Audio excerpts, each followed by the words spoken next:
Hi friends, எல்லோரும் எப்படி இருக்கீங்க? நம்ம வீட்டில் இன்றைக்கி என்ன சமையல்னு பார்த்துடலாமா? புதன்கிழமை மீன் வாங்கினோம்ல, அதில் கொஞ்சம் எடுத்து மேரினேட் பண்ணி ஃப்ரிட்ஜில் வச்சுருந்தேன். சாப்பாடும் சேர்த்து ஒரு அடுப்பில் வச்சுட்டு சைட் பை சைடாக இதையும் ஃப்ரை பண்ணிகிட்டு இருந்தேன். நேற்று வச்ச ரசத்தில் கொஞ்சம் மீந்து இருந்தது, அதையே வச்சு இன்றைக்கி சாப்பிட நல்லாயிருக்கும் ஃபிஷ்ஷுக்கு அப்படின்னு சொல்லிட்டு எதுவுமே செய்யலை குழம்பு. அப்புறமா கத்திரிக்காய் ஒரு 10 நாளைக்கு முன்னாடி வாங்கினதுங்க, ஃப்ரிட்ஜில் இருந்துச்சு. அதை எடுத்து பார்த்தா கொஞ்சம் வேஸ்ட்டாக இருந்து மீதி எல்லாமே சூப்பராக இருந்தது.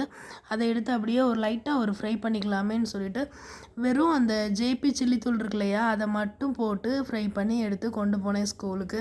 ரொம்பவே சூப்பராக இருந்துச்சு.